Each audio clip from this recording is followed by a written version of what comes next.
how do we understand the reality of life? Knowing very well that escapism can only be transitory, and also knowing very well that you cannot eternally escape anything in life, why do you still try to escape? Why do you hope against hope? Why is it that you don't want to know what you must know? Just because you close your eyes, it doesn't mean that the world will become blind. Eventually, what must be faced must be. Then why at all eventually? Why at all postpone? Why at all delay? Why at all procrastinate? See, the forest fire you will face tomorrow is the little spark that you have tried to escape yesterday. It is a fact that most of us lack the courage to face the facts of life. That we lack the courage to face the facts of life is the first brutal fact that we must face. Only if you face the facts, something can be done about it.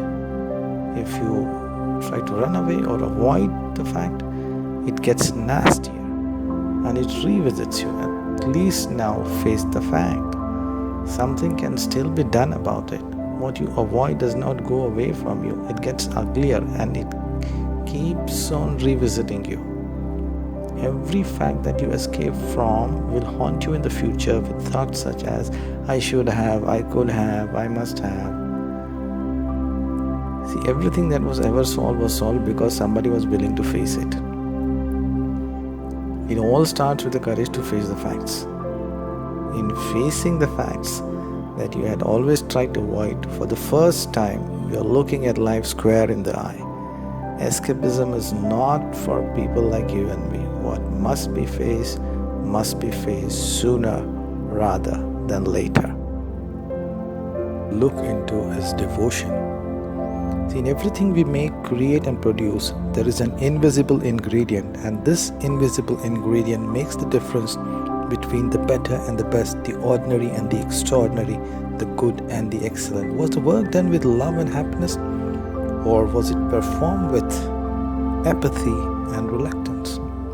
The involvement of the heart in any task performed is that invisible ingredient. Is the heart 101% into what is being done? That's the crucial question.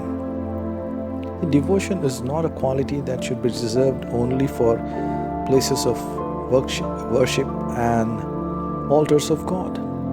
Devotion in everything we do. 101% of the heart's involvement in what we do is devotion. In dedication, you give of what you have and what you can. In devotion, you give yourself. Any work can become a prayer if performed with the sacredness of devotion. The natural byproducts of devotion are concentration, happiness, and love. The precision, the finesse, the aura devotion alone can achieve. See, tiredness and devotion are inversely proportional. Only when we begin to perform each and every act of ours with a sense of devotion will we realize one of the unspoken laws of nature, which is man was not designed for tiredness. If you know a man who knows not tiredness, then know what you know, a man for whom everything is an expression of devotion and all his acts are acts of prayer. Either don't do it or do it with devotion, nothing in between. The third aspect that needs to be addressed is how to improve one's capability and capacity. That marks one's progress. So we need to stop thinking that this is the way we have always been doing it, this is the way it has to be done. Don't suffer from tradition paralysis. Nothing grows on ice. If we let our past freeze our minds, new ideas won't sprout. Stop backward, regressive thinking and start forward, progressive thinking. Absolute perfection in any human endeavor, from building satellites to rearing children, is unattainable. There is endless scope for improvement. Successful people know this. That's why they don't ask, can I do it better? They know they can. So they ask the question, how can I do it better? Man belongs to where he wants to go. Think improvement in everything you do and think high standards in everything you do. Believe it can be done. Believing something can be done sets the mind in motion to find a way of doing it. There is a way.